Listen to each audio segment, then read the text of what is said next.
Assalamualaikum, selamat pagi semuanya.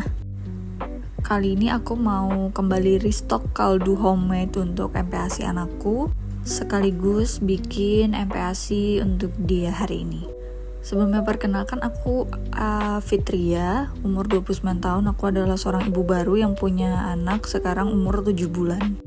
Tanggal 22 kemarin anakku alhamdulillah official 7 bulan.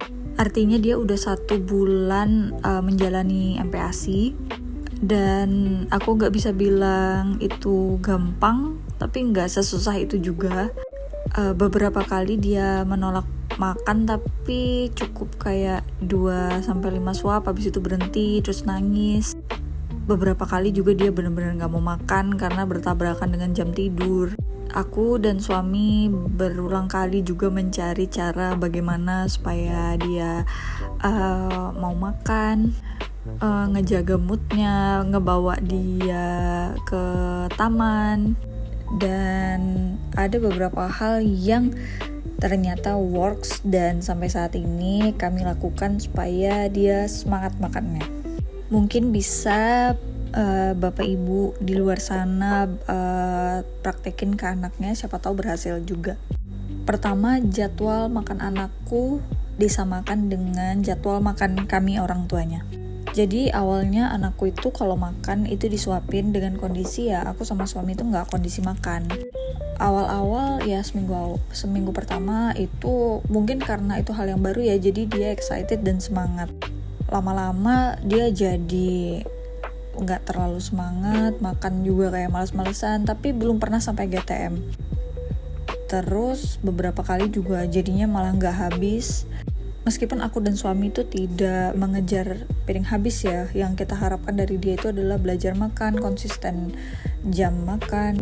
Tapi kalau melihat yang awalnya dia semangat terus habis itu lesu, kita juga jadinya kan cari-cari cara ya. Salah satunya yang kita lakukan adalah menyamakan jam makan. Jadi dia kan makan jam 8, jam 12, dan sore.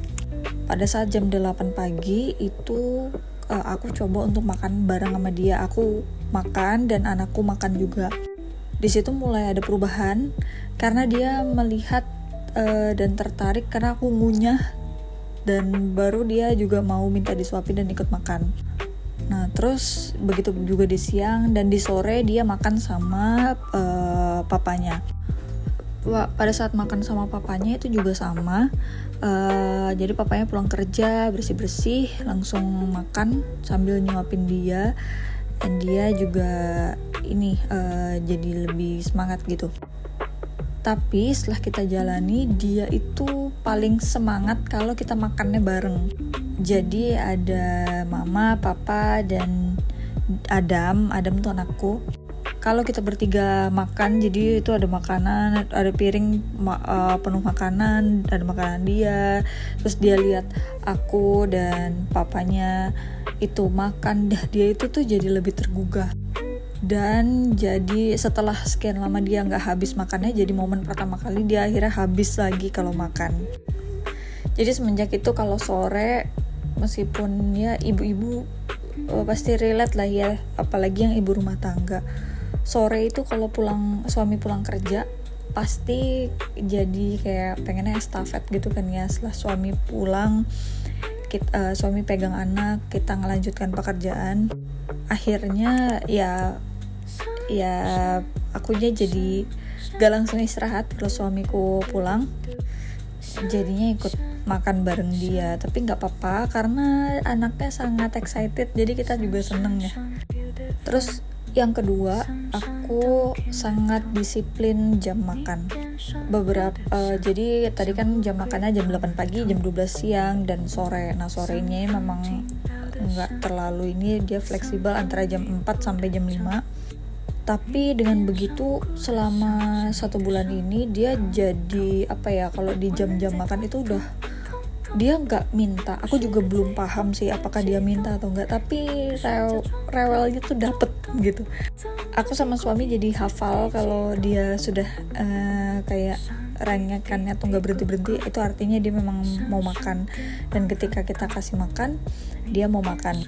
ketika dia sudah merengek kayak gitu sebenarnya lebih baik tuh jangan sampai ngerengek baru dikasih makan ya, tapi pas waktunya sebelum dia lapar banget itu udah dikasih makan.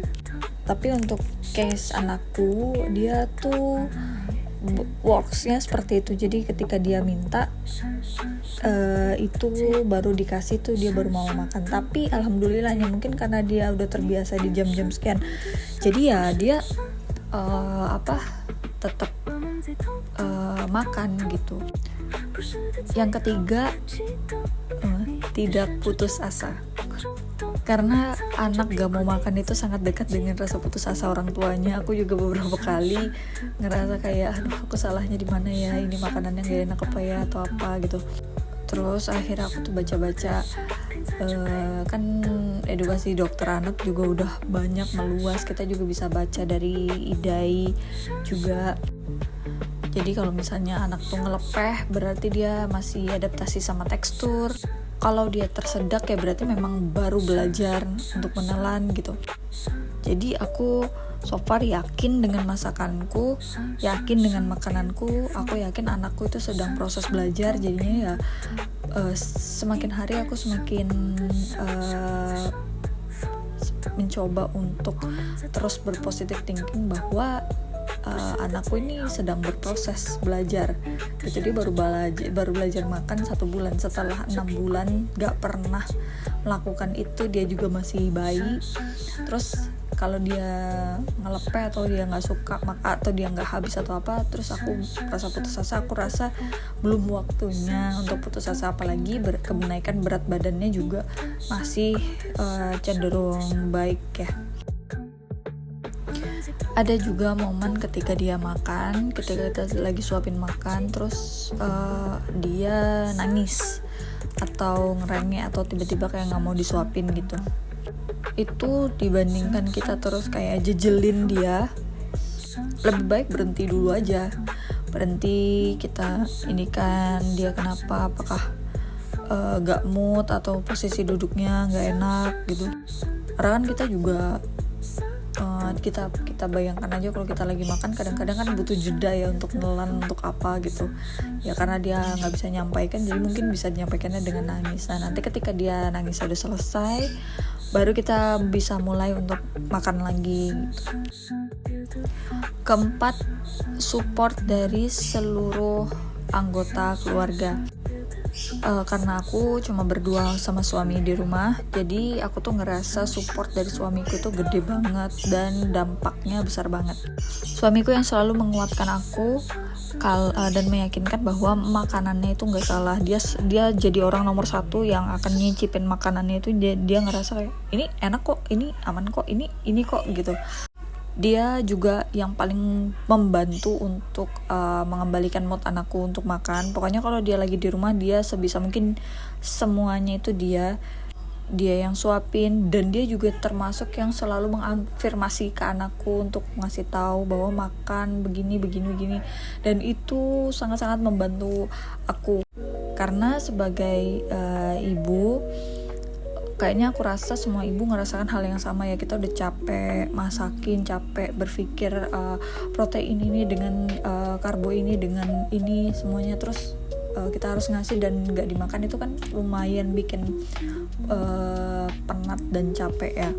Dan jangan ragu-ragu buat ibu, mama, moms di luar sana untuk minta bantuan kepada suaminya. Karena biasa anak itu juga dia lebih bisa masuk dari bapaknya. Mungkin karena bapaknya jarang di rumah, artinya karena kerja. Jadi ketika ada waktu bareng itu mereka lebih lebih mau mendengarkan. Sedangkan kalau kita tuh kan sering bareng ya, jadi mereka tuh fokusnya ke mimi susu aja. Dan bisa jadi kita juga kehabisan energi untuk ngomong ini, ngomong itu. Mungkin juga karena emosi, capek, lelah gitu. Itu 4 hal yang works di anakku selama 1 bulan ini. Bismillah, ini sudah dia memasuki usia 7 bulan mau jalan ke 8 bulan. Mudah-mudahan terus membaik. Selama 1 bulan tadi kenaikannya di 400-500 gram, dan juga tekstur makanannya juga sudah naik karena anakku sudah tumbuh gigi. Ya aku berdoa untuk ibu-ibu di luar sana dan anak-anaknya juga. Bismillah, kita memberikan yang terbaik, kita mengusahakan yang terbaik. Bismillah, anak kita mau makan, kita dimampukan juga untuk segera mengetahui apa-apa yang perlu diperbaiki. Dan mudah-mudahan apa yang kita berikan semuanya ke anak itu tuh jadi vitamin untuk dia, membantu tumbuh kembangnya dia. Semua ini dalam upaya memberikan makanan yang baik, yang sehat, memperbaiki gizi anak-anak kita. Semua kesalahan-kesalahan orang tua kita zaman dulu kita perbaiki di anak-anak kita. Dan ibu-ibu di luar sana, semangat, kita semua sedang sama-sama berjalan di jalan yang sama. Semoga Allah mudahkan. Jangan lupa me time ibu-ibu. Dan terima kasih sudah nonton videoku sampai habis. Aku akan upload lagi minggu. Wassalamualaikum warahmatullahi wabarakatuh.